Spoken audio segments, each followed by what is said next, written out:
तोतिया है ना, ऐसा नहीं है ना। अब मुकेश सर क्या पारिवारिक आदमी है यार, अब मेरी तरह थोड़ी है एकदम ऐसे ही, ये फर्क है।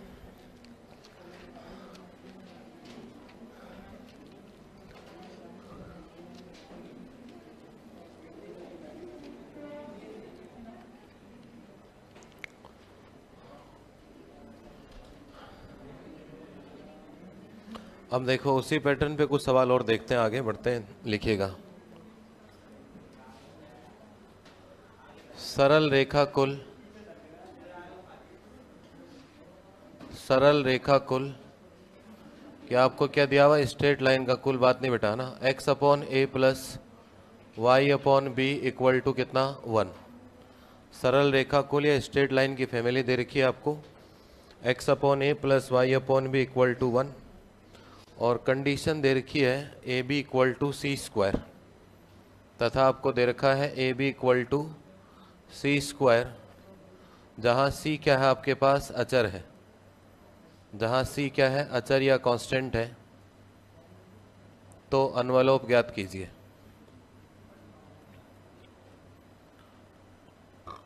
तो अनवलोप ज्ञात कीजिए, जैसा पिछला सवाल किया था उसी पैटर्न से सोल्व करना, बताइए।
प्लस आएगा ही नहीं, प्लस माइनस का काम ही नहीं है। और बताओ, प्लस माइनस का कोई काम ही नहीं बचेगा आंसर में।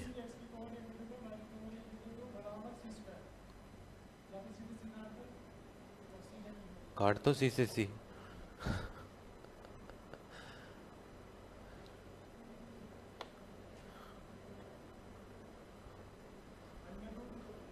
स्क्वायर कर दे फिर।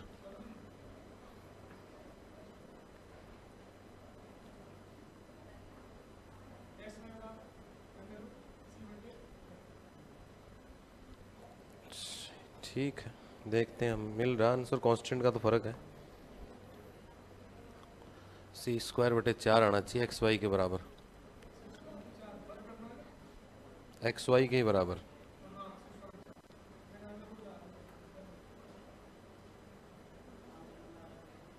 Four x y equal to C square, answer आएगा 4xy equal to C square, है ना।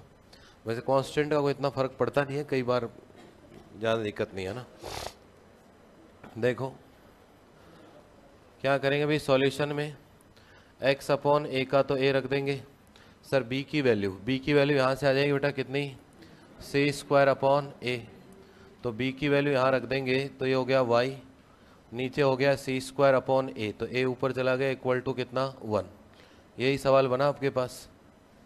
अब इस सवाल को सोल्व करना, यहाँ कितने प्राचल या पैरामीटर हैं, एक।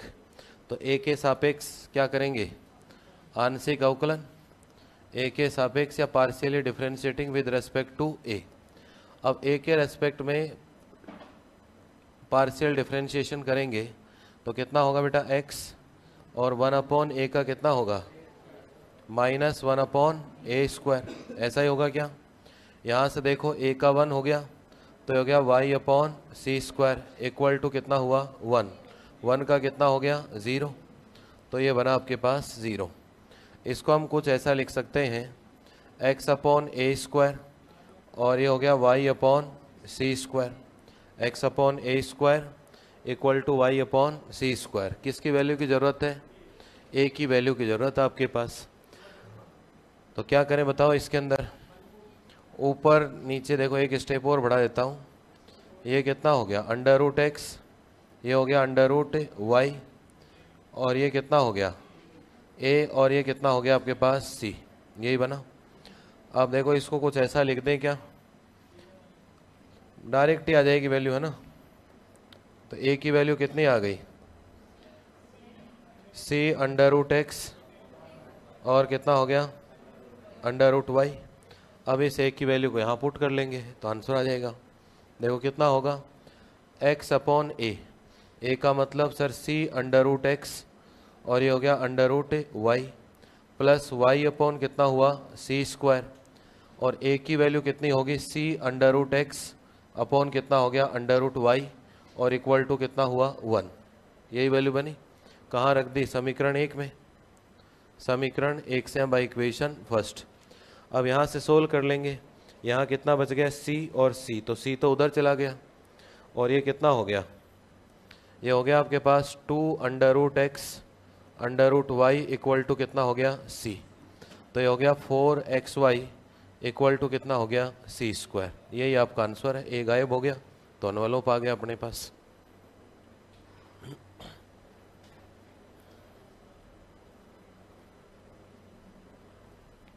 तो सवाल एक दो सवाल करेंगे, सवाल बड़े नहीं है, ऐसा नहीं कि सवाल पूछ नहीं सकता एग्जाम में, बिल्कुल पूछ सकता है। अब नहीं पूछे इतने दिनों उसका तो मैं कह नहीं सकता, ये है।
कर लिया नोट सबने? अब सवाल सेम ही है, यहाँ दीर्घवृत्त कर लो और यही कंडीशन है, करो देखे। यहाँ क्या कर लो, x square upon a square y square upon b square, और बाकी ये सेम ही है, करो देखे। सवाल लिख लो पहले आराम से कि दीर्घवृत्त का कुल x square upon a square plus y square upon b square equal to 1, और कंडीशन क्या है, ए बी बराबर सी स्क्वायर।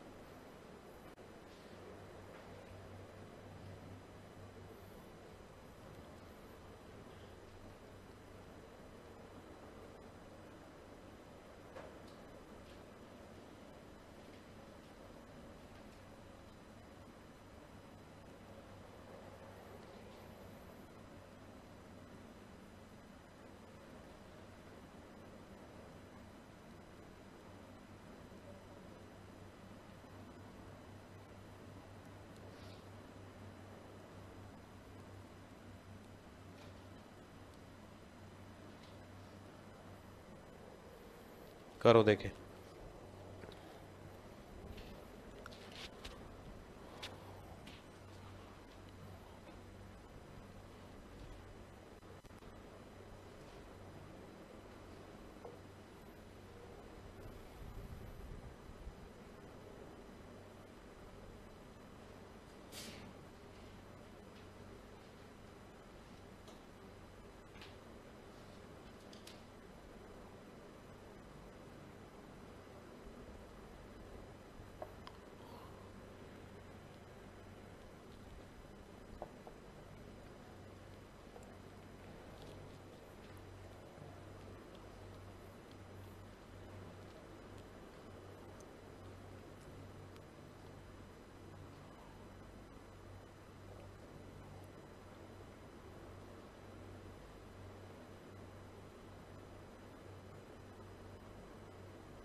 क्या आ रहा है बेटा,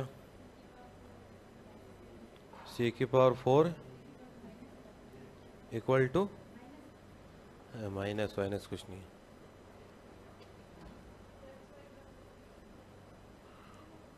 2xy बराबर सी स्क्वायर। ठीक है, स्क्वायर कर लेंगे है ना, प्लस माइनस भी होगा कोई है ना, या एक ही बात है, 2xy बराबर सी स्क्वायर। ठीक है,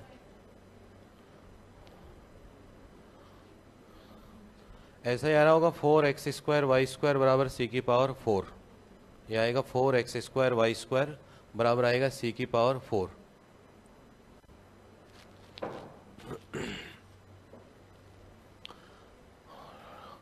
देखो यहां से b इक्वल टू कितना हो गया बेटा, सी स्क्वायर अपॉन कितना हुआ a, b की वैल्यू पुट कर लेते हैं यहाँ, सीधा सा कंसेप्ट है। तो ये बन गया आपके पास x square upon a square, और ये हो गया प्लस वाई स्क्वायर, और नीचे हो गया सी स्क्वायर इंटू कितना हुआ a इक्वल टू 1। यही अपना मेन सवाल हो गया, कितने प्राचल या पैरामीटर का, एक का। तो एक का है तो अब क्या करेंगे, partially differentiating with respect to a के रेस्पेक्ट में आंशिक अवकलन करेंगे, तो ये तो कितना होगा -2 एक्स स्क्वायर, और इसकी पावर कितनी हो जाएंगी 3। यहाँ से देखें तो ये हो गया y square upon c square, ए की वैल्यू 1 हो गई, और ये कितना हो गया 0। तो ये बन गया आपके पास 2x स्क्वायर ए क्यूब, और इक्वल टू कितना हो गया वाई स्क्वायर अपॉन कितना सी स्क्वायर। अच्छा बी स्क्वायर है ना, हाँ, तो सी की पावर 4 हो जाएगी बेटा फिर, और ये ए स्क्वायर तो कितना आएगा 2a, तो 2 से 2 कैंसिल हो गया a, और ये हो गया सी की पावर 4 या 2 लिख देते हैं। अब यहाँ से देखो ये कितना हुआ आपके पास एक्स स्क्वायर, और ये बन गया आपके पास ए क्यूब। तो इस ए को नीचे ले आते हैं तो ए की पावर कितनी हो गई 4, और यहाँ से देखें तो ये हो गया वाई स्क्वायर, और सी की पावर कितनी हो गई 4, यही बना आपके पास। अब वैल्यू किसकी चाहिए आपको, ए स्क्वायर की वैल्यू चाहिए, तो ए स्क्वायर की वैल्यू यहाँ से देख लेंगे। देखो यहाँ से कितना होगा, ए की power 4 equal to x square, C की पावर 4, और कितना होगा वाई स्क्वायर। तो ए स्क्वायर की वैल्यू जो होगी एक्स वाई और कितना हो गया सी स्क्वायर हो गया है ना। अब ये वैल्यू ऊपर पुट कर देते हैं, तो समीकरण 1 से हम बाई इक्वेशन फर्स्ट, 1 से देखो कितना हो जाएगा x square upon a square, तो ये हो गया एक्स सी स्क्वायर, और वाई की पावर कितनी, वाई की पावर 1 ही है, ठीक है। इसके बाद देखो आगे बढ़ते हैं, तो ये हो गया वाई स्क्वायर, और ये हो गया सी टू द पावर कितना 4, और ए स्क्वायर करेंगे तो कितना हो गया एक्स अपॉन वाई, और into c square equal to कितना 1। अब देखो ऊपर कितना बचेगा बेटा एक्स वाई, तो ये हो गया 2xy, और नीचे कितना बचेगा सी स्क्वायर, तो ये आंसर है, चाहे 4 कर लो।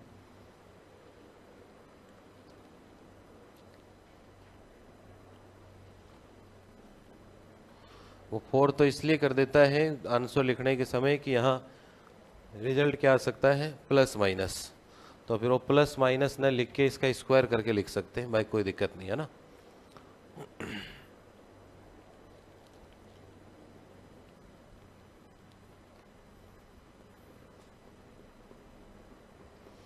लिखना चाहो तो लिख लो भी, यहाँ क्या आएगा प्लस माइनस, तो यहाँ भी प्लस माइनस, यहाँ भी प्लस माइनस, तो ये प्लस माइनस, अब प्लस माइनस झंझट हटाने के लिए 4x square y square equal to C की पावर 4, स्क्वायर ही कर देंगे तो प्लस प्लस रहेगा, माइनस भी क्या होगा प्लस होगा, तो ये लिख देते हैं फिर इसको।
लिख लिया बेटा सबने।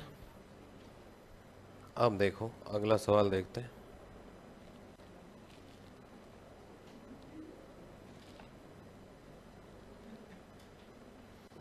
ये बताइए, देखो ये तो हो गया ना नोट, अगला देखो, अगला दे रखा आपको अंडर रूट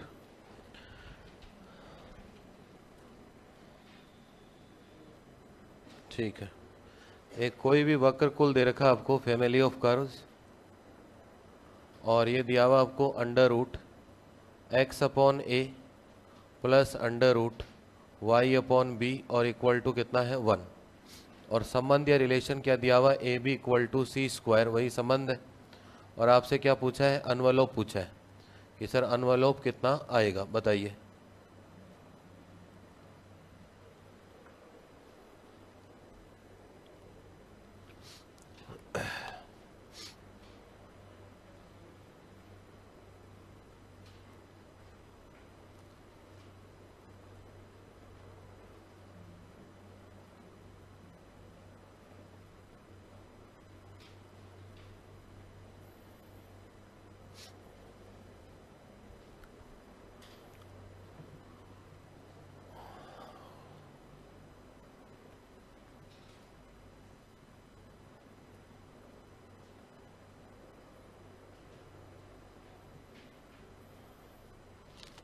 तो सेम पैटर्न का सवाल है, जो 2 करके आए पीछे, करो देखिए।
तो फिर दोनों तरफ 4 पावर ही कर दो, इतनी समस्या ही कहाँ आएगी फिर।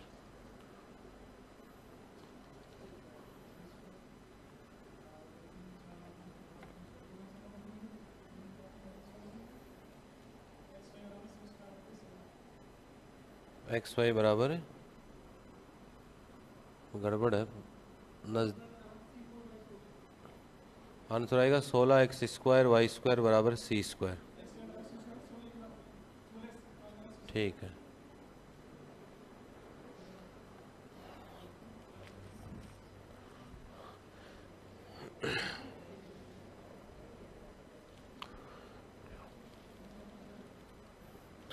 वही है भाई। अब अवकलन तो देखो करना ही पड़ेगा, वैल्यू पुट कर लेते हैं यहाँ।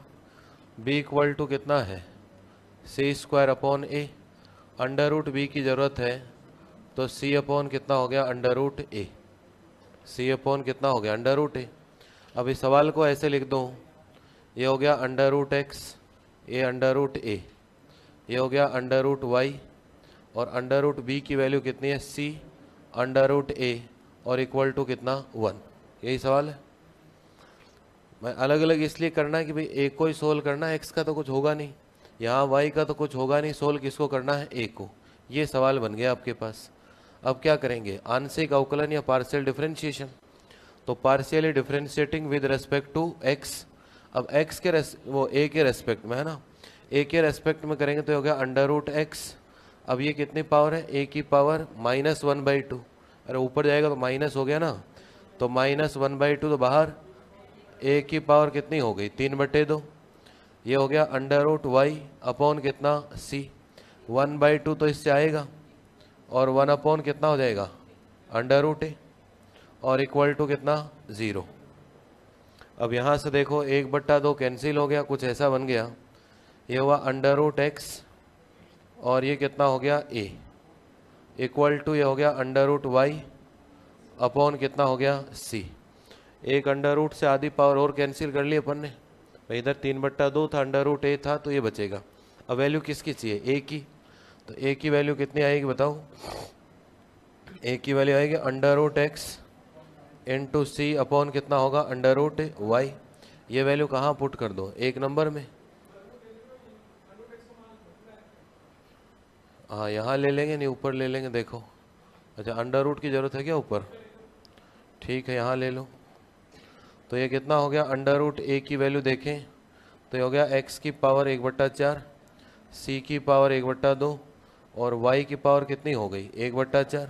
अब ये वैल्यू ऊपर पुट कर देते हैं, भाई अंडर रूट वाली की ज़रूरत है ना, तो कोई दिक्कत नहीं है।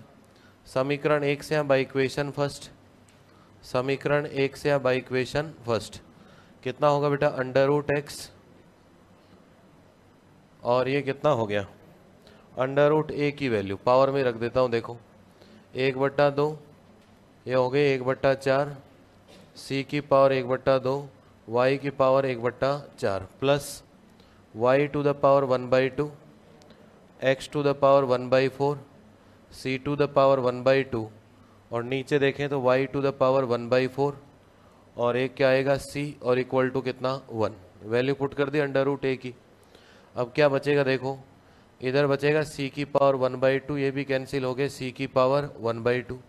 यहाँ देखें तो 1/4 इससे कटेगा, यहाँ ये 1/4 तो कितना हो गया 2x की पावर 1/4 और y की पावर कितनी हो गई 1/4। अब यहाँ कितनी पावर करें 4 पावर, 4 पावर करने से कितना हो गया, ये तो हो गया 16, ये कितना हो गया x y और ये कितना हो गया c²।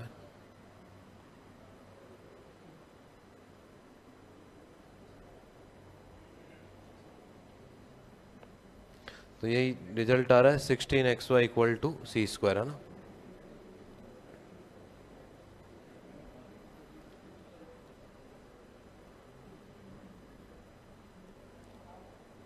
तो आसान है सवाल, अगर 2-3 सवाल कर लेंगे, नहीं पूछा लेकिन पूछ भी ले अगला तो भी एग्जाम में आराम से कर पाएंगे, इतना कोई इशू नहीं है इनका।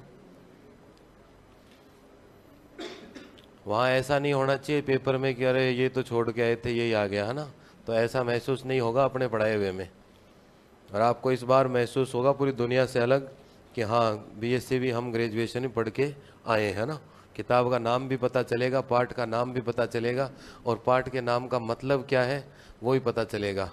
आप कहीं भी पढ़ के आ जाए, कोई की मकिए पढ़ के आए, उससे पूछ लेना एनवेलोप होता क्या है, बस सवाल वाल छोड़ देना कि एनवेलोप होता क्या है, बस इतना ही पूछ लेना, काम पूरा है, यह है ना। एनवेलोप पढ़ के आ गए, कहाँ कहाँ चले गए, लेकिन ये पता नहीं एनवेलोप होता क्या है, ये है ना। तो इसलिए भाई आप तो जो क्लास में सवाल हो रहे हैं वो कर लेंगे, कॉपी में जो बातें लिखी हैं वो पढ़ लेंगे, पुरानी सालों के सारे क्वेश्चन मिल ही रहे, पीछे के फर्स्ट ग्रेड सेकंड ग्रेड के आए हुए लगभग पर्सन आ ही रहे, उनके सॉल्यूशन मिल ही रहे और कुछ सवाल एक्स्ट्रा उस सीट के रूप में भी मिल रहे हैं आपको। वैसे सीट का कोई है नहीं इतना, लेकिन उसमें भी कुछ सवाल और मिल रहे हैं। अभी यहाँ नुकसान नहीं है, इस सवाल ये एग्जाम में नहीं आए, चाहे कैलकुलेशन की स्पीड बढ़ रही है पहला काम, दूसरा काम अवकलन भी कर रहे हैं, कई बातें और सीख रहे हैं ना। तो ज़रूरी नहीं कि ये सवाल पूछे इसका डायरेक्ट एग्जाम में आए तो ही बेनिफिट है, ऐसा कोई ज़रूरी नहीं है ना। तो हर चीज़ की वैल्यू है, इसलिए कहता हूँ एक तो जिसको ग्राफ बनाने आ गए, फलन फंक्शन सीख गया, लिमिट सीख गया, इंटीग्रेशन आ गया और डिफरेंशिएशन आ गया, मतलब हर सवाल का 50-60% काम तो पूरा है। भाई सवाल को अंतिम रूप लगभग सवालों में आप देखा होगा कि या तो अंतिम रूप कहाँ से आएगा लिमिट से, या अंतिम रूप कहाँ से आएगा डिफरेंशिएशन या इंटीग्रेशन से, या कोई किसी के बारे में जानना है कि ये क्या होगा, ये बढ़ने वाला फंक्शन होगा घटने वाला होगा, मान नेगेटिव आएंगे पॉजिटिव आएंगे, वो लगभग आइडिया कौन दे देता है ग्राफ। अब सारे ग्राफ तो याद नहीं हो सकते लेकिन मोटे मोटे ग्राफ तो याद होने चाहिए कि ई की पावर एक्स का क्या होगा, log एक्स का क्या होगा, मोड एक्स का क्या होगा, x² का क्या होगा। एक मापांक फलन भी पढ़ा होगा आपने, मापांक नहीं महत्तम पूर्णांक फलन, ग्रेटेस्ट इंटीजर फंक्शन, एक ब्रैकेट लगता है ना ऐसा जिसमें स्टेप स्टेप ग्राफ बनता है, ये है ना।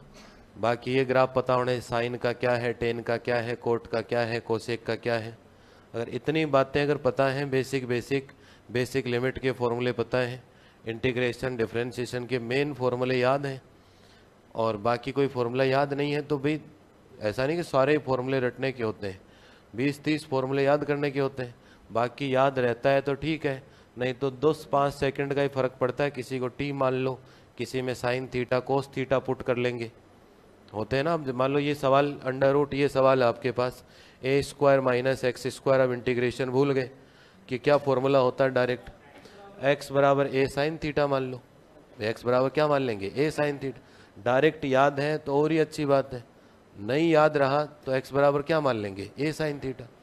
तो कुछ बेसिक बातें उनसे ये, अब ऐसा थोड़ी कि मैं ये कोई सवाल कल घर पे करके आता हूँ या रट के आता हूँ, अब मुझे कॉन्फिडेंस है कि भाई डिफरेंशिएशन होगा आगे या इधर क्रॉस मल्टीप्लाई होगा, हो जाएगा अपने आप, ये है ना। अब इसमें मत चलो आप तो कुछ पढ़ते नहीं हो, ग्रेजुएशन में तो मैं ऐसे कहता हूँ भाई बताओ कौन सा बताना है, अब कोई कहता है 7 का बताना सर, कोई कहता है 13 का बताना, ये है ना। देख क्लास उसमें तो बच्चे भी 400-500 बैठते हैं क्लास में, उसमें तो एक कहता है सर 13 का बताओ, अब मेरे को क्या पता 13 का क्या है, लेकिन 13 का में यही है कि जो टॉपिक चल रहा है उसका फॉर्मूला काम आएगा, पहली बात उसी की स्टेप काम आएंगी। अब या तो उसकी कैलकुलेशन में कोई स्क्वायर रूट अंडर रूट आएगा या कोई इंटीग्रेशन आएगा, इंटीग्रेशन या तो डायरेक्ट ई का हो सकता है, तो वो सवाल तो आसान हो जाएगा, ई की पावर का क्या हो गया, ई की पावर।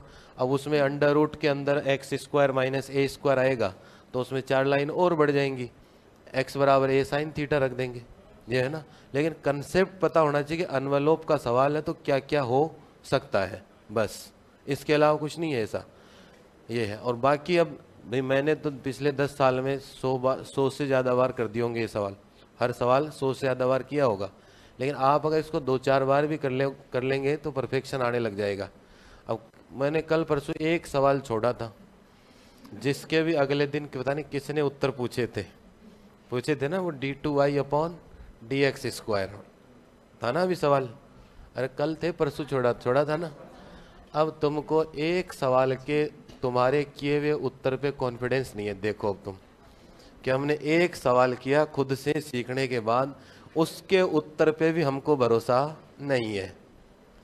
अब उत्तर आने के बाद भरोसा होना चाहिए, ये है ना। अब हम तो इतना भरोसा रहता है कि इस किताब में पूरी किताब करेंगे तो 20-30 सवालों के उत्तर गलत है, 20-30 सवालों के उत्तर क्या है, गलत है। अब फिर हमको इतना भरोसा रहता है कि भाई एक बार नज़र मार लेते हैं कि ठीक है तो किताब वाला गलत है, ये है ना, गलत है इसमें क्या है, ये है ना भाई। इसमें तो चलो इसमें भी सवाल हैं, अब जैसे अवकल समीकरण पढ़ाऊंगा, डिफरेंशियल इक्वेशन, अवकल समीकरण में भी कई सारे सवालों के क्या हैं, उत्तर गलत है।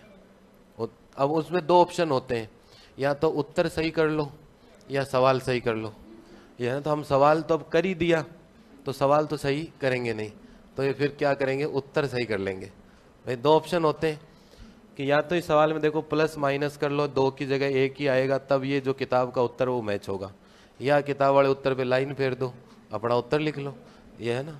तो वो कॉन्फिडेंस तब आएगा जब 2-3 बार करोगे और कैलकुलेशन में थोड़े से परफेक्ट।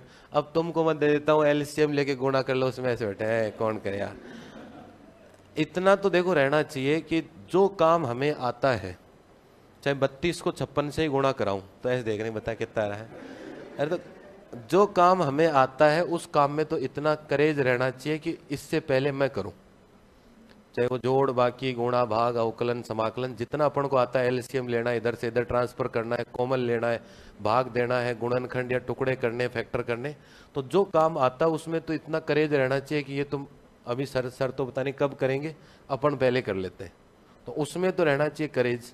और नई चीज आती है उसमें रहना चाहिए धीरे धीरे, उसमें धीरे धीरे कि 1 बार सीख लिया 2 बार सीख लिया, फिर अपन थोड़ी उसमें गति बढ़ा देंगे। अब जैसे एलसीएम बड़ा सा दिखता है पीछे सकते कौन गुणा करे, है ना। अभी वो सवाल था जी स्क्वायर यू स्क्वायर, ये कह रहा था उत्तर बता दो, है ना, गुणा करना था, उसमें 2 ही पद गुणा करने थे, उसमें तो 2 ही पद थे ना, 1 माइनस ऐसा ही तो कुछ था, ये कहानी है। तो जो चीज आती है उसमें तो अपने अंदर ऐसा आना चाहिए, ले यार ये तो आ रहा है इसको तो पहले करते हैं अपन सबसे, तब अंदर से ऐसा कुछ फील होगा और फिर बाकी है ही। और इतना है नहीं ग्रेजुएशन में कि जो कराया हो उससे कुछ नहीं आएगा। 90% एग्जैक्ट संख्या मिलेगी, 90% मिल तो जाए 100% भी, लेकिन 90% तो मैं गारंटी लेता हूँ कि चाहे 60 सवाल आए, चाहे 70 आए, चाहे 65 आए, ये मतलब 5 सवाल छोड़ दो, या तो वो मिलेंगे नहीं, या 5 सवाल ऐसे हो सकते हैं कई बार उनकी कैलकुलेशन क्या है, बड़ी है, तो वैसे छोड़ सकते हैं। बाकी 5-7 सवालों के अलावा ये बिल्कुल कोई दिक्कत नहीं है। अब पिछली बार जैसे करीब आपका 78 क्वेश्चन आए थे, ये है ना, तो उसमें से अगर आप कॉपी मिलाओगे तो 62, 63, 65 के आसपास क्वेश्चन कॉपी में से मैच हो रहे हैं। पिछली बार की कॉपी अगर आप मिलाओगे तो 60 से 65 के बीच में क्वेश्चन मैच हो रहे हैं। वो भी कई क्वेश्चन इसलिए मैच नहीं हो रहे कि वो नए जो टॉपिक जुड़े थे, फिर लास्ट में खुद ही बच्चे ढीले पड़ गए थे, ये है ना, सर ये तो मत कराओ, 4 ही सवाल कराओ, 6 मत कराओ। ये है ना कि भाई जो कॉम्प्लेक्स वाला हुआ, कर्व ट्रेसिंग वाला हुआ, सवाल तो वही है किताब के ही, लेकिन मैं जैसे आपके साथ लगभग पूरे कराएं, अब उसमें जैसे एनालिटिक फंक्शन के 2 सवाल कराते हैं, अरे सर बस अगला बता दो हमें, कि वो जल्दी सी जो नया कोर्स जुड़ा है वो 2-5 दिन में पढ़ के और घर जाए, ये है ना, तो इस कारण वो दिक्कत आई थोड़ी सी बस। और आए भी फिर नए से ही, नए से कॉम्प्लेक्स में से 8 सवाल आए थे पिछली बार। आने कितने चाहिए थे, जितना सिलेबस है उसके हिसाब से 3-4 सवाल आने चाहिए थे, लेकिन कितने आए, 8।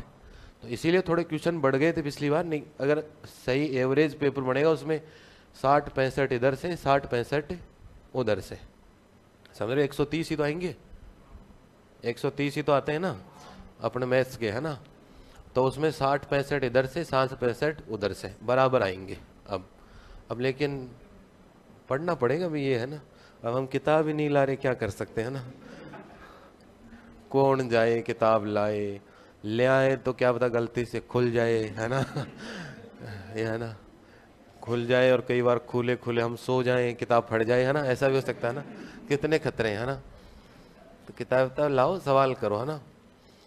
भाई अपन देखो तीसरी किताब पढ़ रहे हैं, आप बीएससी में जहाँ कहीं भी पढ़ के आए होंगे, या किसी ने पहले सेकंड ग्रेड भी पढ़ी होगी, हवा लगी हो तो बता देना मुझे कि हवा भी लगी हो तो, चलो तुम तो लगभग पहली बार ही कर रहे हो, है ना, हाँ पहली बार कर रहे हो, तब तुमको इतना पता नहीं है बाजार का, है ना, कि क्या क्या होता है, कि 1 महीने में कैसे होता है। 6 महीने चलेगी 11वीं 12वीं, पहला चैप्टर 1 महीने, और सीट में 200 क्वेश्चन है, 200 के 200 बोर्ड पे, ठीक है। और अगला जब 20वां चैप्टर आएगा ना, तो 20वां चैप्टर 1 दिन में, और वो 200 क्वेश्चन है वो 20 मिनट में, ये है ना, कि 6ठा महीना आ गया। शुरू में क्या करते हैं, टाइम पास करते हैं, शुरू में क्या करते हैं, आज 5 बच्चे आए, ठीक है, फिर धीरे चलेंगे, एक तरीके के 20 सवाल। अब तुमको पता चलता नहीं है ना कि अरे क्या पढ़ा रहे गुरुजी, पूछो मत, ऐसे बता नहीं, गुरुजी कर रहे हैं टाइम पास, है ना। फिर अगले दिन क्या होता है, फिर 5 और आ गए, तो उनको क्या कहेंगे, अरे पहला चैप्टर चल रहा है, अभी तो कहाँ दिक्कत है ना, अभी तो क्या चल रहा है, पहला चैप्टर, तो 5 बैठ जाएंगे, एडमिशन ले लेंगे। फिर महीने भर में जितने आने होते हैं वो आ जाते हैं, फिर गेयर लगाते हैं ना, फिर चलने दो, फिर लास्ट में थोड़े दिन सब बच्चे आते हैं, फिर लास्ट में तुम ढीले पड़ जाते हो, यार 5 महीने हो गए, फिर आधे आने लग जाते हैं, तो फिर पकड़ते हैं इस बीएससी को, ये लो अलजेब्रा ले, कॉम्प्लेक्स 10 पेज। अब देखो इसमें शुरू में दिए हुए सूत्र, है ना, अंत में दी हुई सीट तुम कल करके ले आओ, हाँ ले आएंगे सर, कल कोई डाउट पूछ ले। अब डाउट क्या हुआ, हमारे डाउट है ही नहीं हमारे, तो कोई खोले तो 1 महीने में पूरी ग्रेजुएशन कंप्लीट, ये है ना, मैं वास्तविकता बता रहा हूँ, ये है ना। तो ये है, अब जैसे पहले पढ़ लेते हैं, कई ऐसे बच्चे भी आते हैं मेरे पास फर्स्ट ग्रेड के बैच में, कि जो किसी के पास पढ़ के नौकरी लग रहे हैं, इसका मतलब गुरुजी बढ़िया है वो भाई, जिनके पास पढ़ के क्या लग रहे हैं, सेकंड ग्रेड की नौकरी कर रहे हैं, लेकिन फर्स्ट ग्रेड में अब पढ़ किसके पास रहे हैं, मेरे पास।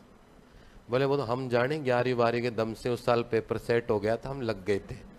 अब फर्स्ट ग्रेड में तो बोले 11वीं 12वीं तो आएगी नाम मात्र की, अब आएगी उसमें ग्रेजुएशन बीएससी, और 20 नंबर की आती है एमएससी, 20 नंबर की आती है एमएससी। अब बोले वहाँ तो फर्स्ट ग्रेड में वही स्थिति है कि 11वीं 12वीं चल रही है 4 महीने, और बीएससी एमएससी 1-1.5 महीने में पूरी। तो ये है, तो सारी चीज़ें अब लेवल इक्वल है ना।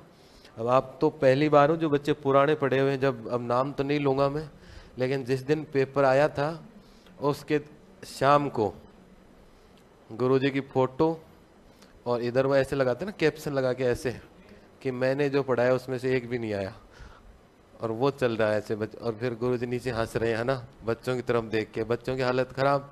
इसी बार इसलिए सीटें नहीं भर रही इस बार भाई। इस बार जो वैकेंसी आई थी 1800-2000 थी ना, तो उसमें 1001 सीट ही भरेंगी भाई, खाली रहेंगी। ये है ना, वो खाली इसलिए रहेंगी कि गुरुजी ने जो पढ़ाया उसमें से कुछ भी नहीं आया। और बच्चों ने भी इतना लिया नहीं कि भाई ग्रेजुएशन आएगी कि नहीं आएगी, क्या होगा क्या नहीं होगा, बोले उधर से पढ़ लेंगे उधर से पढ़ लेंगे। भाई दिन में 10 वीडियो देखते हो, तुम देख ही वीडियो रहे हो है ना। अब 10 में से 9 जने कहते हैं कि ये पढ़ लो ये पढ़ लो, देखे सही कह रहे होंगे बेचारे, हुआ क्या, कुछ नहीं हुआ। तो सारी चीज़ें लेवल के बराबर पढ़ो है ना, जितना टाइम इधर दे रहे हैं उतना ही उधर दें। और मैं तो ये मानता हूँ कि इधर कम मेहनत है, अगर वास्तव में देखा जाए तो ग्रेजुएशन वाले पार्ट में मेहनत कम है। उधर तुम ट्रिग्नोमेट्री के 500 सवाल भी करके जाओगे तो 501वां भी आएगा, ये है ना। और उसमें यहाँ अंडर रूट सीख के गए थे, वहाँ पावर 3/2 और कुछ आएगा, लेकिन यहाँ ऐसी संभावना 5% ही है। यहाँ जो करके गए हैं जो पढ़ के गए हैं वो ही आएगा, ये तो मान रहे हो ना। तो यहाँ बहुत कम है। अब वहाँ फंक्शन पढ़ पढ़ के चले गए, रेंज डोमेन परिसर प्रांत निकालना। अब हम सीख के गए थे 10 इनवर्स, वहाँ आ रहा 10 हाइपरबोलिक का, ले लो, ये है ना। तो वहाँ गारंटी नहीं है, यहाँ गारंटी है, ये है ना। तो इसलिए कम मेहनत में यहाँ बहुत अच्छे नंबर आ सकते हैं, चाहे तुम कितने कमज़ोर रहे हो बीएससी में, चाहे कुछ करें या नहीं करें। अब समय इसमें क्या है कि लेवल करना पड़ता है। एलजेब्रा से लेवल हो जाएगा समय रियल पढ़ाऊंगा अभी, उससे लेवल हो जाएगा समय। एलपीपी जो आती है आपके, एलपीपी में तुम पढ़ के आए होंगे ग्रेजुएशन में, तो वो ट्रांसपोर्टेशन परिवहन समस्या की सारणी, सिंप्लेक्स टेबल की सारणी। अब यहाँ सारणी नहीं आएंगी, यहाँ की द्वैत समस्या की आदि समस्या भी द्वैत होती है, स्टेटमेंट आएंगे डायरेक्ट कि परिवहन समस्या कब अपभ्रष्टता होगी उसमें, तो डायरेक्ट आते हैं, वहाँ समय बच जाएगा। और यहाँ भी अगर आप ढंग से 2-3 बार जितने सवाल करा के गए आए हैं, तो कैलकुलेशन के आधे सवालों की मेरी गारंटी है कि आपको उत्तर दिख जाएंगे। मैं अगर 2-3 बार करके गए हो सवाल और फिर वहाँ ऑप्शन में दिखेंगे यार ऐसा तो कभी आया नहीं, 1/9 आया था तो 1/9 आ रहा है, सीधी सी बात है। तो आधे सवाल तो ऐसे दिख जाएंगे। अब आप चाहे मुझे कोई सा ही पेपर ला के दे दो इस वाले पार्ट का, उसमें मैं एक आधा सवाल ही कोई ऐसे सोल्व करना पड़ेगा मुझे, बाकी तो अगर उत्तर लिखे हुए हैं ना नीचे 4, तो 4 कोई दिक्कत नहीं है। अब चाहे आप आज घर पे जाके देख लेना, पिछले अभी कौन सा चैप्टर पढ़ाया था आपको, आंशिक अवकलन। उदाहरण 1 में उत्तर 0 आएगा, उदाहरण 2 में उत्तर 0 आएगा, उदाहरण 3 में e की पावर XYZ सवाल कराया आपको, कॉपी में देखो, e की पावर XYZ कॉमन आएगा, उसमें 1 + 3XYZ + x² y² आएगा ना। चौथा सवाल चाहे जिसके पास किताब होगी वो लोग का सवाल जो मैंने नहीं कराया आपको। 5वां सवाल था जिसके अंदर लोग का ही सवाल था, एक बार x के, एक बार y के और एक बार z के। उसमें उत्तर आया था 3/x + y + z, एक कराया था। उसमें दूसरा पार्ट भी कराया था आपको जिसमें होल स्क्वायर था, उसमें आया था -9, आया था ना। छठा सवाल कराया था आपको x की पावर x, y के पावर y, z की पावर कितना z, उसमें माइनस बाहर, अंदर x log ex की पावर कितनी -1, ऊपर ले गए थे उसमें। 7वां मैंने नहीं कराया आपको, बड़ा था। 8वां सवाल था फाई और f वाला, जिसमें वो आता है 1 के a² बाहर लग जाता है। 9वां सवाल मैंने आपको कराया था r² = x² + y² और f' उसमें मैंने कहा था कि 2 में भी पूछ सकता है, और r² के 2 सवाल बताए थे ना आपको, x² + y² और एक मैंने कहा था x² + y² + z²। तो एक में तो आया था 1/r और एक में कितना आएगा 2/r। 10वां आप देखते ही घबरा जाओगे, समेसन लगे हुए इसमें, वो छोड़ दिया अपन ने, है ना। फिर अनसोल्ड में आ जाओ। अनसोल्ड में पहले सवाल के 6 में से आपको 2 कराए, दूसरा आपको कराया था जिसके अंदर दोनों साइड LHS RHS बराबर कराई, तीसरा टाइम पास था, चौथा इम्पोर्टेंट था। जिसमें एक सवाल आया था अंडर रूट में और पावर 3/2, और उसमें मैंने कहा था ये काम की बात है जिस बच्चे ने यहाँ कॉमन फैक्टर ले लिया हो। आया था क्या ऐसा? और फैक्टर भी आया था 1+y² और 1+x², आया था ना ऐसा फैक्टर। तो ऐसे तो याद देखो लगेगा समय, लेकिन रटे थोड़ी है ये। ले तू रट के आ जा कल, ले कल दिया तेरे को, रट के आ जा फिर ऐसे आंसर सहित सहमत। ये बता दूं किताब के इधर नीचे क्या है, अगले पेज पे क्या है, ये ले। अब जा जिसके पास ये वाली किताब है वो जाके देखेगा, आंशिक वाले में पहला उदाहरण है पेज पे, फिर पेज पलटना पड़ेगा, फिर उत्तर आएगा, फिर दूसरे सवाल का उसी पेज पे, तीसरा ऊपर से, चौथा नीचे, पांचवा सवाल का एक पार्ट पेज के नीचे, 2 पार्ट पेज के आगे। ये लो, ये है ना। तो उसमें समय लगेगा, ये तब आएंगे जब कम से कम, लेकिन फिर भी 1-2 बार अब कर लोगे, 1-2 बार एग्जाम तक और कर लोगे, और एक एग्जाम से 1 महीने पहले रिवीजन करना बहुत जरूरी है। उसमें रिवीजन कर लिया फिर दिख से जाएंगे। ये मान लो जिसने 4-5 बार कर लिया ना, 5 बार में तो फिर दिखने लग जाता है, ये है ना, ऐसे दिखने लग जाता है। ऐसे क्या आएगा, ये है ना, ऐसे दिखेगा फिर, तो वो दिखेगा मेहनत से, ऐसे नहीं दिखेगा। अब जिस सवाल में कैलकुलेशन मान लो कोई संख्या बदल दी हो, उसका मेथड आना चाहिए फिर, कि आंशिक में क्या करना है, आइलर में क्या करना है, एनवेलोप में क्या करना है, और कैलकुलेशन में क्या आएगा, जोड़ बाकी, गुणा भाग, क्रॉस मल्टीप्लाई, लिमिट, इंटीग्रेशन और डिफरेंशिएशन। इसके अलावा बताओ किसी सवाल की कैलकुलेशन कुछ आएगा क्या? भाई फॉर्मूला तो जो भी है उसका, लेकिन उस सवाल की कैलकुलेशन में क्या होगा, लिमिट, इंटीग्रेशन और डिफरेंशिएशन, इतना सा काम है। चलें क्या आगे, ज्यादा बातें कह दी आज, है ना। क्या कर दें? अरे तो एक ही बात है, तो ऐसा कहाँ है, ये भी गणित है वो भी गणित है, ऐसा थोड़ी है। चलो 1-2 सवाल और कराते हैं ना, फिर नया टॉपिक कल शुरू करेंगे ना अगले से। लिखो भी अगला सवाल।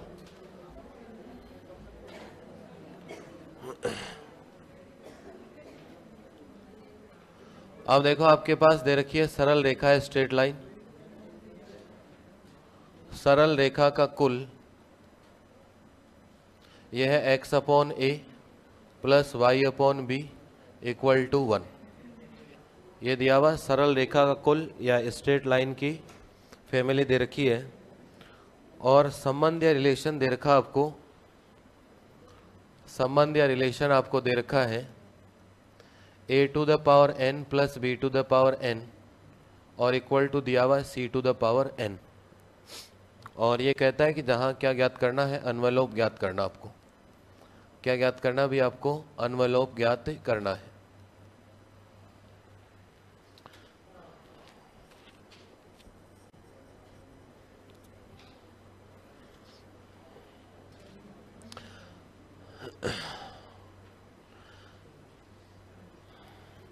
अब देखो इन सवालों में क्या होगा, जिनके अंदर संबंध या relation a⁴n b⁴n equal to क्या दिया हो, c⁴n। ठीक है, इन सवालों में देखो आपको क्या करना है, ज्यादा डीप में नहीं जाना आपको।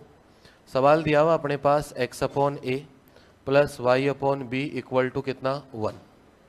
1 नंबर इक्वेशन तो इसे रखो, और दूसरा लिख लो जो संबंध या रिलेशन है a⁴n + b⁴n इक्वल टू कितना, c⁴n। इसे दे देंगे इक्वेशन नंबर 2।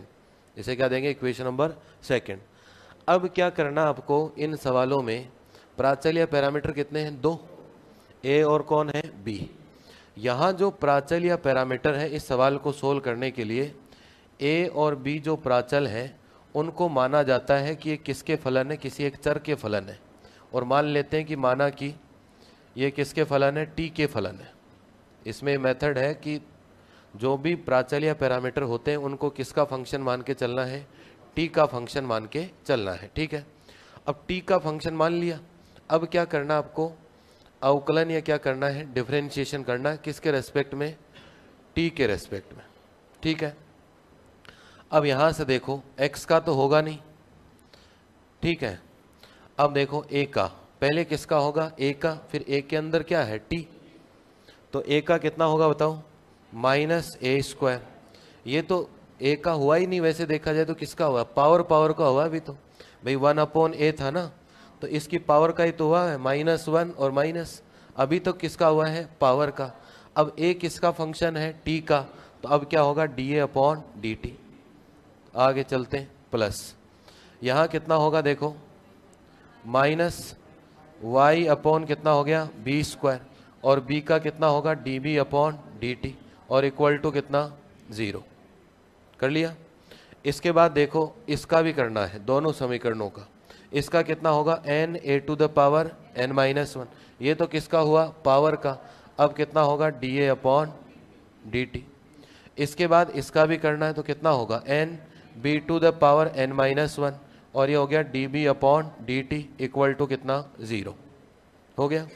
अब चाहे जैसे समझ लो कि इनकी तुलना कर लें, या इनको उधर ले जाएं, दोनों में उधर ले गए और दोनों में भाग लगा दें, ऐसे समझ लो।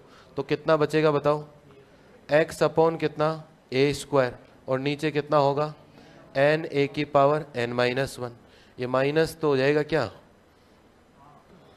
और ये कितना हुआ आपके पास बताओ, y/b², और ये कितना हो गया, nB⁴n-1।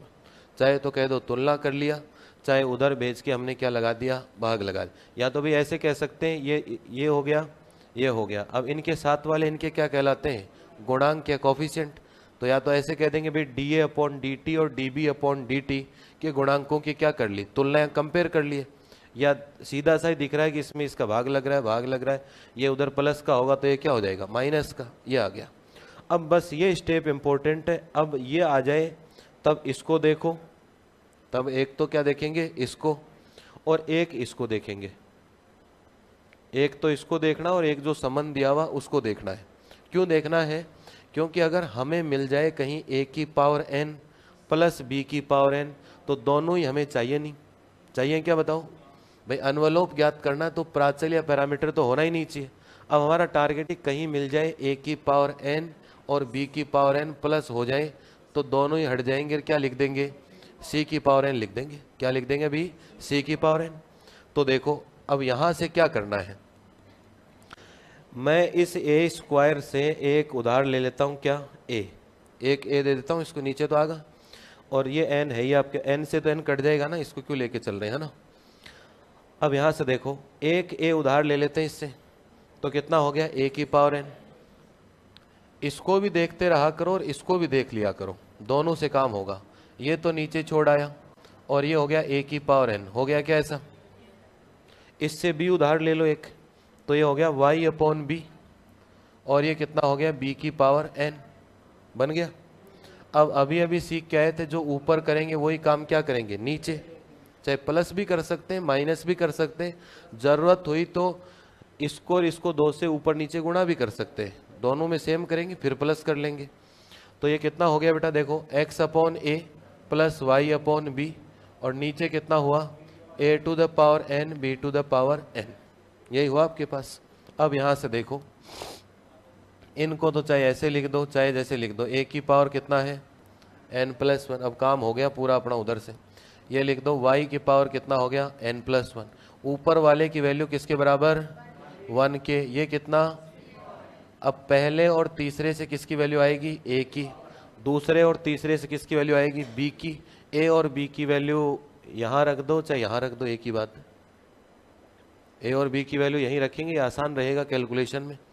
तो देखो a की वैल्यू कितनी आएगी बताओ, a की वैल्यू ये कितना होगा, c⁴n, और ये हो गया x, और पावर कितनी हो गई, 1/n+1। और बताओ ये उधर चला जाएगा, b की वैल्यू कितनी आएगी, c⁴n y, और कितनी पावर आएगी, 1/n+1। इसी में रख देंगे, 2 में रखते हैं, इसमें आसान रहती है कैलकुलेशन। समीकरण 2 से, 2 से क्या होगा, a की पावर कितनी करनी है, n, तो कितना हो जाएगा बताओ, पावर कितनी हो गई, n/n+1, और b की पावर तो ये हो गया c⁴n y, n/ कितना हो गया, n+1, और ये कितना हो गया, c⁴n हो गया। अब यहां से देखो इसको सोल्व कर लेते हैं, तो कितना हुआ आपके पास, c⁴n कितना आएगा बताओ, देखो ये तो हो गया x की power n upon n plus one, y की पावर कितनी हो गई n upon n plus one equal to, यहाँ से देखो c की पावर कितनी हो गई n, और यहाँ से कितनी आएगी भाई, ऐसा ही तो होगा ना, n square n plus one. अब ये इधर इससे आके मिलेगी तो माइनस n स्क्वायर अपॉन कितना हो गया n प्लस वन, ऐसा ही होगा। अब यहाँ से देखो ये n square plus n square से तो n स्क्वायर कट गया, c की पावर n अपॉन कितनी बच गई n प्लस, यही आपका आंसर। करो देखें नोट।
कलिया नोट बेटा सबने।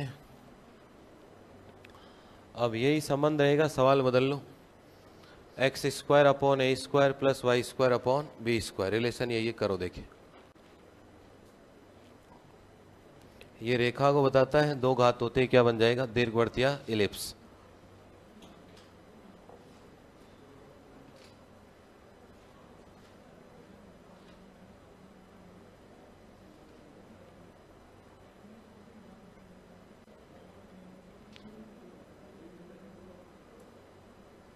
क्या लिख लो, दीर्घवृत्त या इलिप्स लिख लो। X square upon a square plus y square upon b square. देखो दीर्घवृत्त का कुल या दीर्घवृत्तों x square upon a square plus y square upon b square equal to 1, और संबंध या रिलेशन वही है, a to the power n plus b to the power n equal to c to the power n। और आपसे क्या पूछा है बेटा, अन्वलोप ज्ञात कीजिए। क्या पूछा आपसे, अन्वलोप ज्ञात कीजिए।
एक मिनट देखते हैं बेटा।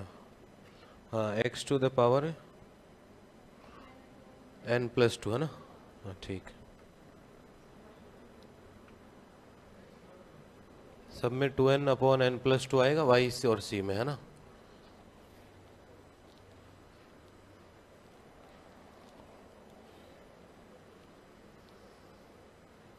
देखो वही तरीका है, वही कंसेप्ट है पीछे वाला ही। भाई एक बार इसका कर लेंगे डेरिवेटिव तो यहाँ क्यूब आ जाएगी, है ना। पावर 3 आएगी, बाकी सेम बनेगा। 3 में से एक पावर ले लेंगे तो 2 पावर बच जाएंगी यहाँ, और फिर ये सेम वैल्यू आएगी, और इस वैल्यू को जैसे यहाँ रखेंगे तो स्क्वायर होके 2n हो जाएगा। देखो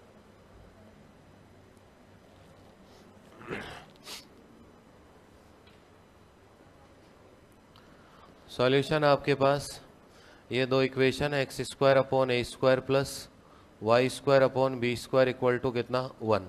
ठीक है, एक नंबर इक्वेशन दे दो इसको। और अगर बात करें संबंध या रिलेशन की, a to the power n plus b to the power n equal to कितना है c to the power n, यही है ना, ठीक है।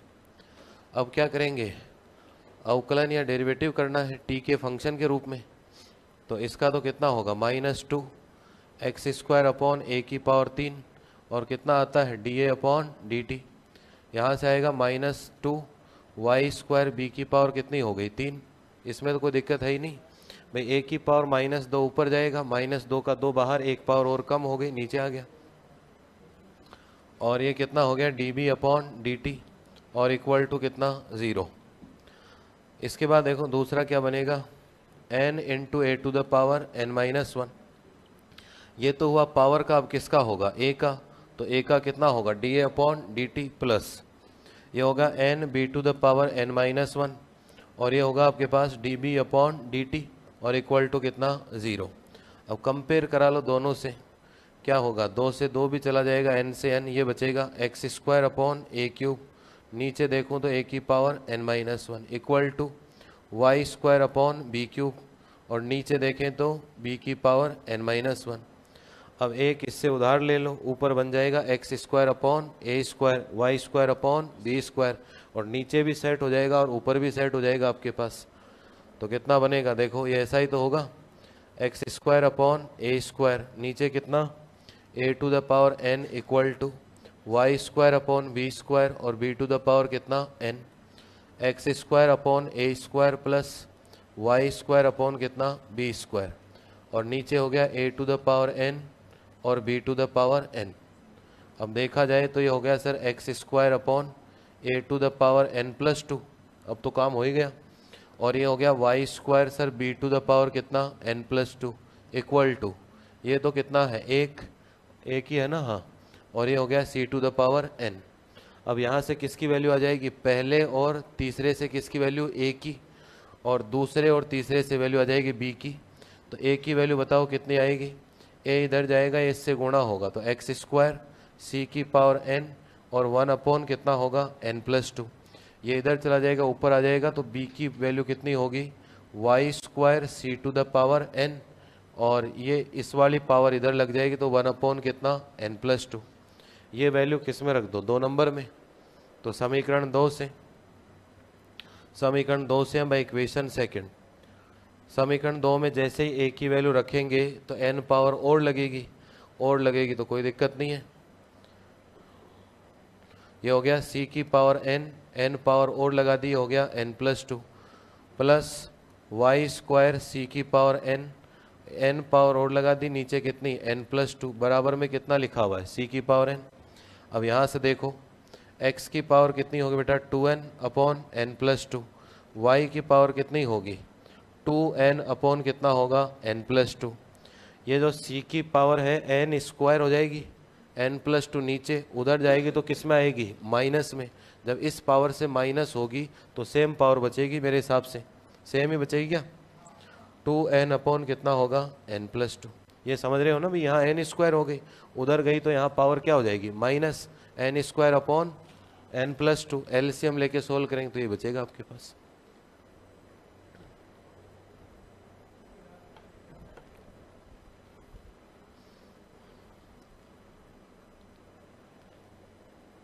अब यही सवाल अगर 2 बार कर लिया तो इतना लॉजिक सीधा सा ध्यान रहता है कि एक पावर वाले में n आता है, 2 वाले में 2n आ जाते हैं, बस 2-3 बार कर लो दिखने लग जाते हैं ऐसे। और वहाँ अब एक तो देखो बिना आंसर के कराते हैं अपन, ग्रेजुएशन में करते हैं, यहाँ कर रहे हैं वो बिना आंसर के कर रहे हैं, वहाँ 4 आंसर दिखेंगे और अगर 2-3 बार किया तो जो आंसर ओरिजिनल है वो एकदम सेट रहता है पूरा, बाकी वो अगला ज़बरदस्ती माइनस लगाएगा, कहीं पावर 1 की जगह आधी पावर करेगा, ये ना ऐसे ही तो ऑप्शन बनाएगा वो, तो वो आपको दिख जाएगा कि परफेक्ट आंसर। एक आधे सवाल में कोई कन्फ्यूजन हो सकता है कि ये होगा ऐसा नज़दीकी मामला, बाकी यहाँ इतना कोई नज़दीकी नहीं होता है। अब उस वाले में 11-12 वाले पोर्शन में तो आंसर ही बड़े नज़दीक आएंगे, 0 आएगा 1 -1, अब 1 आएगा -1, आधे तो वैसे ही गलती हो जाती है अपन से, है ना, ये है, तो वहाँ और ज़्यादा प्रैक्टिस की ज़रूरत है अभी, ये है ना, तो उसमें इतना है नहीं, उसमें जितना सीख गए उसमें बेसिक की ज़रूरत है, सवाल जितने कर लिए अब बैठेगा तो ठीक है, नहीं बैठता है तो वहीं छोड़ देना है। इसमें दिख रहा है अपन को कि आ रहा है या नहीं आ रहा, वहाँ आने से नहीं है, वहाँ लिमिट का सवाल है तो शुरू करना ही पड़ेगा। अब 2-3 लाइन के बाद कुछ दिख ही नहीं रहा, अपने दिमाग में 10 सूत्र हैं, 10 में से एक नहीं लग रहा, छोड़ दो बस। अब वहाँ सूत्र प्रतिपादित करेंगे तो फिर वो 10-20 को ले डूबेगा, है ना, ऐसा है। सवाल जितना करना जरूरी है उतना ही छोड़ना भी जरूरी है, ये है ना। अब कोई साइन इनवर्स कोस इनवर्स की रिलेशन है और उसे पूछ रहा है थीटा बराबर आएगा, अब एक फॉर्मूले लगा लिए, कुछ कर लिया, अब दोनों तरफ से कुछ कोस कोस कैंसिल नहीं हो रहा, थीटा आ ही नहीं रहा, जाने दो, कहाँ दिक्कत है, ये है ना। तो ऐसा है, यहाँ आपको पहले ही दिख जाएगा कि अपन इसमें है या नहीं है। अनवलोप का सवाल है तो अनवलोप हमने आता है तो शुरू करो, और अनवलोप शब्द भी हमने आज ही सुना है तो फिर छोड़ दो, कहाँ दिक्कत है, ये है ना। अब उसमें क्या रहेगा, उसमें आपको हर सवाल देखा सा लगेगा, देखा देखा सा लगेगा उसमें हर सवाल, लेकिन कुछ सवाल तो डायरेक्ट, अब उसमें भी ऐसा नहीं कि सारे टिपिकल होते हैं सवाल, कई बार नॉर्मल स्तर के भी रहते हैं सवाल, करते ही हो ना प्रीवियस ईयर के सवाल तो, कि भाई ये पढ़ के हो रहे हैं हमसे लगभग, लेकिन और कुछ कुछ सवाल उसमें भी ऐसे आएंगे, 10 सवाल तो ऐसे होंगे जो देखा और लगाया, कुछ फॉर्मूले भी आते हैं 2-4-5 तो पूरे पेपर में, कुछ स्टेटमेंट भी आते हैं, कुछ फॉर्मूले 11-12 वाले पोर्शन में फॉर्मूले आते हैं, कई बार डायरेक्ट कुछ फॉर्मूले भी आएंगे, तो वहाँ भी कम से कम 8-10 सवाल तो ऐसे आएंगे कि तुरंत हो रहे हैं, ऐसा नहीं कि वहाँ वाले 60 के 60 ही सरल करने, वहाँ भी समय बचा के देगा, तो ये बात है, अब जरूरत पड़ने की है, ये है ना। अभी तो पढ़ो आराम से, लास्ट में देखेंगे उसमें से कुछ बच जाएगा तो फिर देखेंगे, है ना। अभी तो पढ़ा ही रहे ना सर, है ना, पढ़ते रहो आराम से, कोई समस्या नहीं, इधर हो जाएगा तब लेवल पे रख देंगे, है ना। तो यहाँ जरूरत नहीं है, यहाँ हमारी जोड़ी सेट हो रखी है अभी, है ना।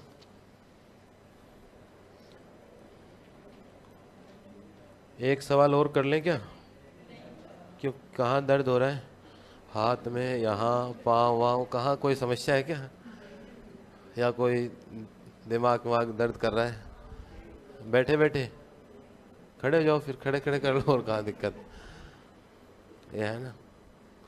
भाई मैं बोल भी रहा हूँ, लिख भी रहा हूँ, खड़ा भी हूँ, है ना, उसके बावजूद भी हमारे बैठे बैठे दिक्कत है।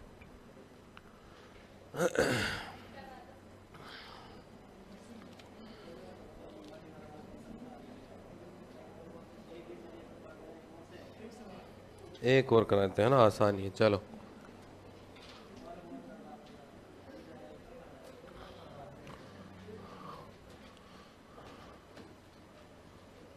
लिखो सरल रेखा कुल, सरल रेखा कुल x/a plus y/b equal to 1, और संबंध या रिलेशन दे रखा आपको, संबंध दे रखा a to the power m b to the power n, और इक्वल टू दे रखा c to the power m plus n, और क्या ज्ञात करना आपको, अनवलोप, काम वही होगा जो करते आ रहे हैं, करो देखें।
ये तो औरों से भी आसान है।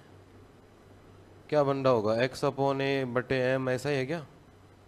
वाई अपॉन बी बटे एन, ऊपर के ऊपर जोड़ दो, नीचे के नीचे जोड़ लो, 1/m+n।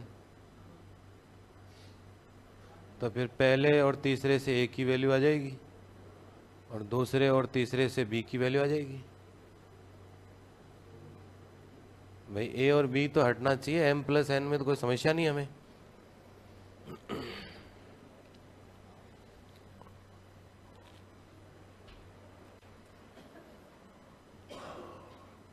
भाई यही तो दो इक्वेशन अपने पास, x अपॉन ए और plus Y upon B equal to कितना है 1। इक्वेशन फर्स्ट ये होगी a to the power m b to the power n equal to कितना है c to the power m+n। अब डेरिवेटिव कर लेते हैं, देखो तो डेरिवेटिव करेंगे तो कितना होगा, माइनस एक्स अपॉन कितना ए स्क्वायर और कितना होगा d a upon d t, minus y upon कितना होगा बेटा बी स्क्वायर और डी बी अपॉन कितना होगा डी टी और इक्वल टू कितना 0। यही होगा 1 अपॉन का माइनस। और यहाँ देखो क्या लगाएंगे, a to the power m b to the power n और सी टू द पावर कितनी है m+n। तो कितना लगाएं बताओ। तो पहले इसका किया तो ये कितना हो गया d a upon d t और इसको छोड़ दिया अपन ने b to the power n और ये हो गया आपके पास कितना a to the power m n और कितना हो गया B to the power n-1 और d b upon d t और इक्वल टू कितना 0। अब क्या दिक्कत है इसमें, ए की पावर m और कॉमन आके किस में चले जाएंगे 0 में, कोई समस्या नहीं सवाल में। तो क्या लिखो इनको, ये हो गया x अपॉन ए स्क्वायर, ऐसे समझ लो। और ये देखो a की पावर m और b की पावर n कॉमन ले ली, m भी m तो रहेगा ना, m रहेगा। तो देखो a की पावर कितनी बचेगी -1, तो ये 1 अपॉन ए कह दो इसको और इक्वल टू y अपॉन कितना हो गया b स्क्वायर, ये n हो गया और ये b की पावर -1 अपॉन b बच गया। अब इसको एक कहाँ जाएगा, ये ऊपर x अपॉन ए बनेगा और वही चाहिए अपन को x अपॉन ए। भाई जितनी ज़रूरत है उतना ही करते, पिछली बार मैंने कहा था ना ए ही लेंगे बाकी नहीं लिया था, तो जितनी आवश्यकता उतना काम कर लेंगे।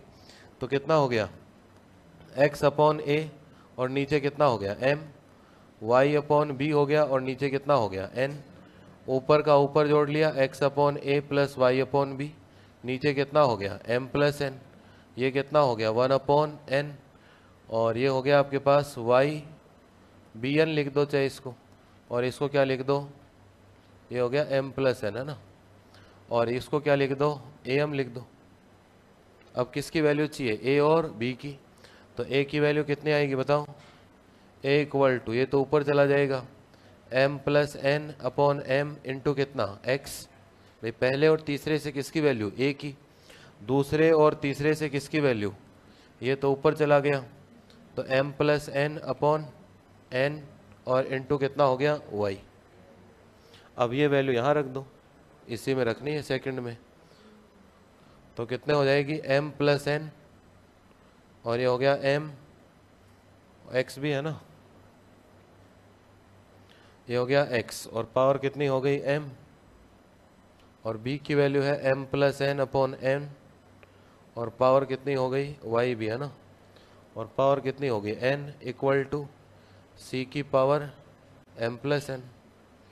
अब जितना सोल्व करना चाहो m+n कॉमन ले लो, a भी तो हटना चाहिए, a भी हट गया।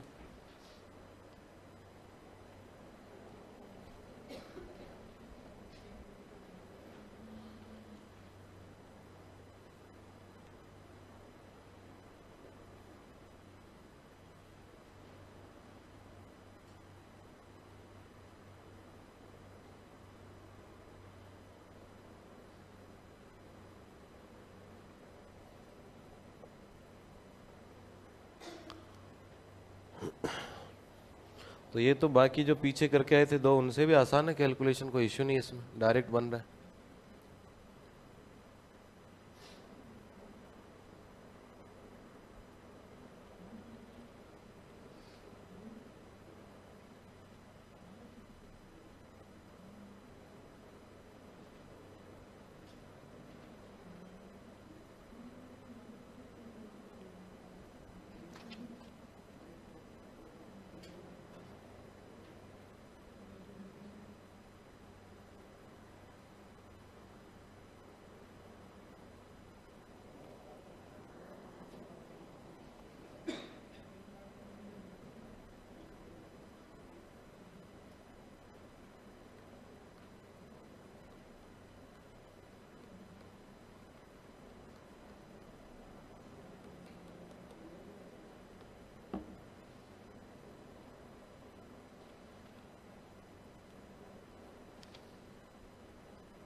कर लिया नोट सबने?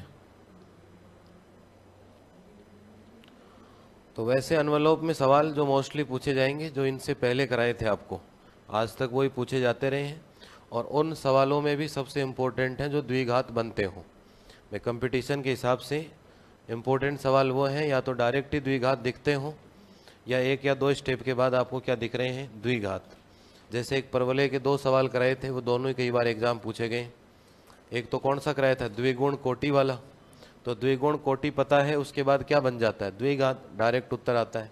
एक परवलय बनाया था जिसमें 80 स्क्वायर 280 लेके सेंटर से गुजरता है, जिसका आंसर आया था y square equal to 4ax plus a, आया था ना आंसर। तो वो भी कई बार एग्जाम पूछा गया है। और बाकी और भी अगर सिंपल सवाल में पूछे तो इतने कोई बड़े सवाल नहीं है, लेकिन एग्जाम में एक सवाल आपको ज़रूर देखने को मिलेगा। बाकी बात करते हैं अगली क्लास में, ठीक है।